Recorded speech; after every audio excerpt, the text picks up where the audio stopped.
What's going on, sports card hobby family? It is another day. We are back, another sports card video. How the heck is everybody doing? Can you believe we are almost through January? I am so pumped. I'm going to be at the Atlanta Culture Collision Show coming up towards the end of the week. First time I've set up as a dealer since I was 12, so that was 30 years ago the last time I set up. I'm going to go with a few of my buddies, Flip and Steve being one of them, and we are going to have a grand old time. So if you happen to be out in Atlanta, go to Culture Collision, and we will be in the 1A section. I think it's like the entrance and off to the left. We will be right there. Huge thanks to today's video sponsor, COMC, your home for buying, selling, flipping all the hottest trading cards. Are you on the hunt for that next NBA superstar or looking to find some Hall of Fame hockey autographs? Look no further than COMC. Their growing 35 million card inventory is a treasure trove for collectors with a wide range of options to suit every taste and preference. The user-friendly COMC interface allows you to filter and search for cards with ease, ensuring you find exactly what cards you're looking to add to your collection. Check out my link down below in the video description or in the pinned comments to take you there. Lastly, don't forget to take advantage of 10% off SlabMags. I've got a coupon code SportsCardDad. Use it at checkout. You want to make sure you protect your favorite cards to the surface, as well as autographs, UV protection on these puppies. And yeah, you know what? You've got your husband, wife, girlfriend bobbling around your slabs. It cracks. You've got to replace it. Who wants to send it to the grading company again? I do not. 10% off Sports Card Dad at checkout. Many people around the country, around the globe, are wondering who the heck is getting into all of this baseball card, the sports card craziness? Who is spending all this big money on sports cards? I'm going to tell the tale of how this happened. How the heck did we get here? How did all of these 40-somethings get back into the hobby? 40 is a magic number, isn't it? It's kind of that age of reflection. For me, I got back into the hobby in 2018, so technically I was 37. So I hit my midlife crisis, you could call it, a little bit early. But it is kind of when you start to get to 40, you start to really reflect, you start to look at your life, and you start to think, man, I've got a beautiful family, if you happen to have started a family. Or, you know what, I've had a great life, but there's just something missing. Now I've got all these responsibilities. Am I making enough time for myself? And a lot of people, they refocus on their health or their hobbies. And this is one of the things that happened here over the last, I would say, really 5, 6, 7, 8 years. I think 2016 is really when it started to pick up. But you have to remember, we grew up in a time, for me, it was 1987. I was 6 years old. The first time I got my first pack of baseball cards. 1987, 88, 89, 90. You take the card and put it in the sleeve. And into the early 90s. These were magical years in my childhood. Had very little to worry about. It was just about school, playing sports, trading cards. It was the easiest time of my life. Football cards, better eat your Wheaties. Official NFL Bro said football cards, better eat your Wheaties. Up until my parents got divorced when I was 11, and it started to shift. But then, of course, what happened? Well, trading cards, collectibles, they became kind of a safe haven, kind of a safe space, if you will, for a lack of a better term. But it was a stress reliever. You know, when you could go and organize your cards, you could go and trade them with your buddies, you could go and read comic books. These were the stress relievers for us young people back then. We had Beckett magazines. Beckett magazines allowed for the first kind of idea of talking about prices. And I'm not saying people weren't talking about prices before Beckett magazine came out, but the Beckett Price Guide became a mainstay in the hobby. It was something that came out monthly. You were looking forward to it every week. Not only because of the price guide, there was also amazing articles in it, the editors, everything. They did a really good job with that magazine. They had a hot list, a cold list. Back then it was everything. And they had Beckett Baseball, they had Beckett Basketball, they had Beckett Football card magazines. And it was the first time as young people kind of get a little bit of that entrepreneurial spirit. Like a sports card entrepreneur. You got a card, oh, this one's worth $1. Oh, that one's worth $3. I can trade 3 of these to get 1 of these with your buddies. And you're also trading just, players of cards. It's funny too, that not that there was the same sort of prospecting. It's all on steroids today compared to what it was. But it was a similar thing where you're trading with your buddies and you're arguing statistics. Oh, this running back is going to be better than that one or already is better. And then you would decide to trade the card or not, or you trade 2 cards for 1. But that was our world that we were living in.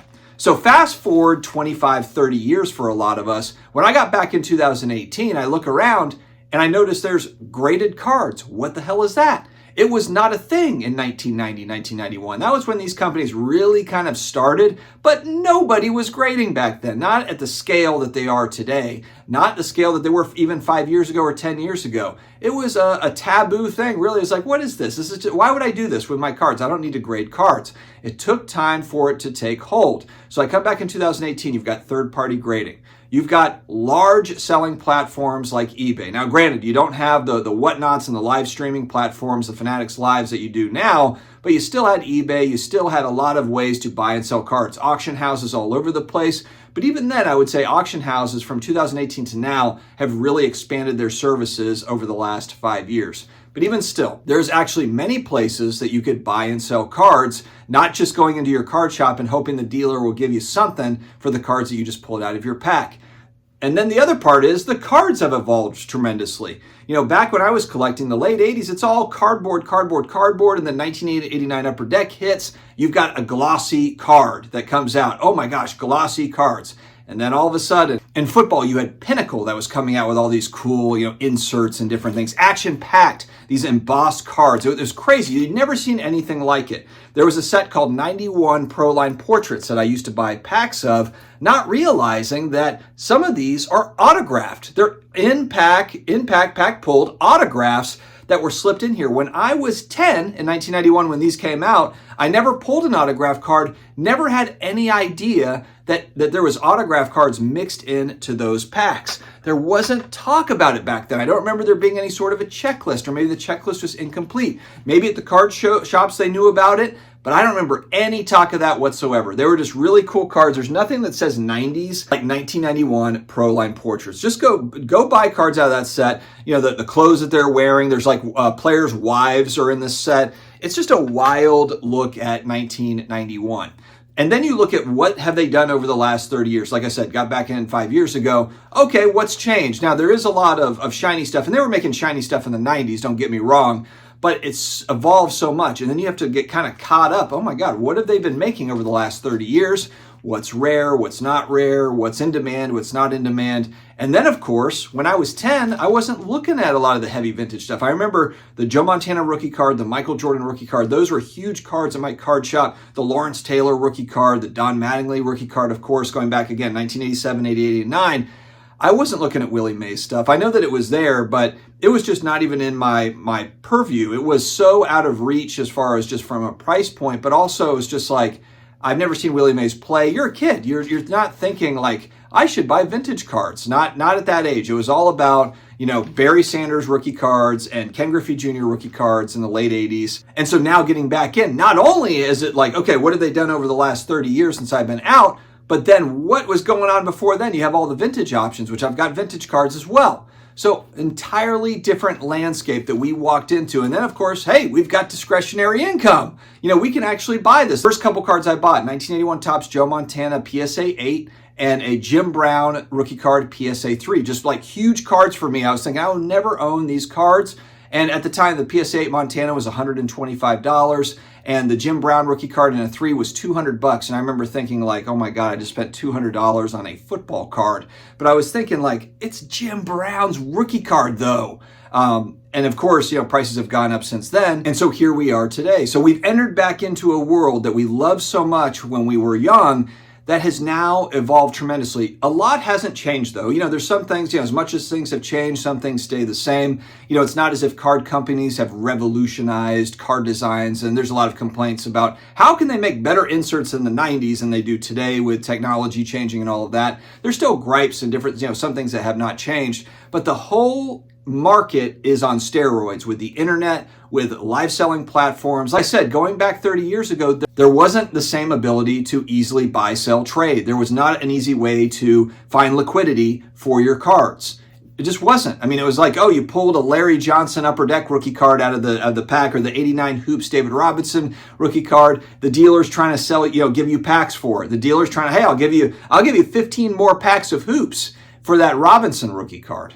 It was just so primitive to what we have today. So if you think about it, we're 10-year-olds, 11, 12, we're getting all hopped up on the Beckett magazine. Oh my gosh, this one's gone up $1.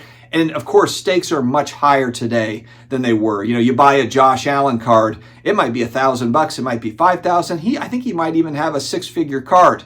There were no six-figure modern cards in 1990. There weren't. So the stakes are much, much higher in today's world. And so, yes, you do have kind of this evolution, and the whole thing really is on PEDs right now, but there's also a lot more risk than what we had going back in time to 1990. The real spirit of baseball card collecting lies in the older cards.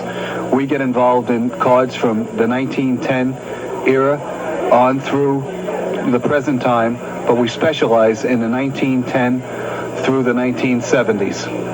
And we feel that a good representative area of that is the Willie Mays, Mickey Mantle, Duke Snider, and in my case, my favorite are the old Brooklyn Dodgers.